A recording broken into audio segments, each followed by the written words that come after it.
Comment করেন সবাই, দ্রুত কমেন্ট করেন, আর ভিডিওটা শেয়ার করতে হবে কিন্তু, হ্যাঁ দ্রুত কমেন্ট করেন। সেই একই ভবন, সেই একই ট্রাইব্যুনাল, কেবল দৃশ্যপট বদলে গেছে। এক সময় যে ট্রাইব্যুনাল থেকে হাসিনার নেতৃত্বাধীন সরকারের আমলে যুদ্ধ অপরাধের রায় দেওয়া হয়েছিল, আজ সেই ট্রাইব্যুনালই তার বিরুদ্ধে আনা অভিযোগকে বিচারিক রায় দিয়েছে। ভাই 2010 সালের 26 মার্চ সেদিন মৃত্যুদণ্ডপ্রাপ্ত হাসিনার সিদ্ধান্তে যাত্রা শুরু হয় আন্তর্জাতিক অপরাধ ট্রাইব্যুনালের।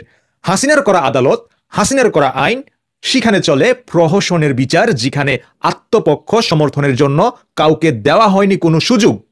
হ্যাঁ, সেখানে সাক্ষীদের গুম করা হয়েছে অথবা ভারতের হাতেও কিন্তু তুলে দেওয়া হয়েছে, এমন ঘটনা কিন্তু আমরা শুনেছি। ঠিক আছে, মানুষের মুখে মুখে বা সোশ্যাল মিডিয়ায় এরকমটাই কিন্তু আমরা শুনতে পেয়েছি। আন্তর্জাতিক অপরাধ ট্রাইব্যুনালে ফাঁসি দেওয়া হয় মতিউর রহমান নিজামীকে, আলী আহসান মোহাম্মদ মুজাহিদকে, আব্দুল কাদের মোল্লা, তারপরে আছেন মোহাম্মদ কামরুজ্জামান, মীর কাসিম আলী, সালাউদ্দিন কাদের চৌধুরীকে। হ্যাঁ, তারপর দেলোয়ার হোসেন সাঈদীর মৃত্যুদণ্ড পরে আপিলে আমৃত্যু কারাদণ্ডে পর্যবসিত হয় এবং গোলাম আজমকে 90 বছরের সাজা দেওয়া হয়।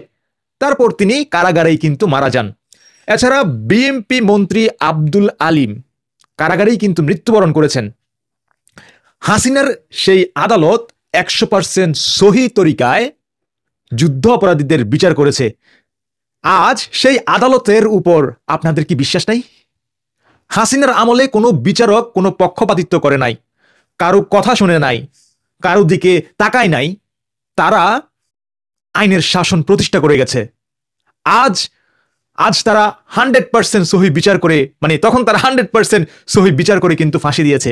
এখন যদি আপনারা সেই আদালতের উপর সন্দেহ করেন, তাহলে ভাবতে হবে যুদ্ধ অপরাধীদের বিচার সহি হয় নাই, শুধুমাত্র বিরোধ মতকে দমন করার জন্যই তখন সেই বিচার হয়েছিল।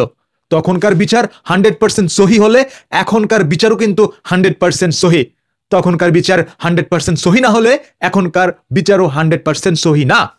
এখন আপনারাই বলেন, আপনারা কোনটা মানবেন? কমেন্ট করেন সবাই, দ্রুত কমেন্ট করেন, আর ভিডিওটা শেয়ার করতে হবে কিন্তু, হ্যাঁ দ্রুত কমেন্ট করেন। সেই একই ভবন, সেই একই ট্রাইব্যুনাল, কেবল দৃশ্যপট বদলে গেছে।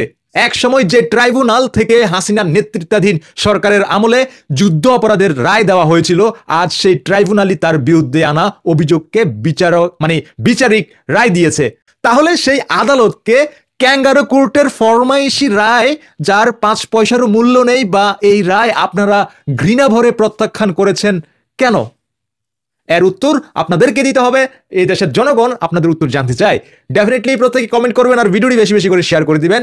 আমি জানার উদ্দেশ্যেই এই ভিডিওটা বানিয়েছি, ঠিক আছে, যাতে তারা তাদের মতামত প্রকাশ করার জন্য একটা পায়, একটা জায়গা পায়। ঠিক আছে, এখানে আপনারা লেখেন এই আদালত কিন্তু আপনাদেরই তৈরি করা, আইন আপনাদেরই তৈরি করা।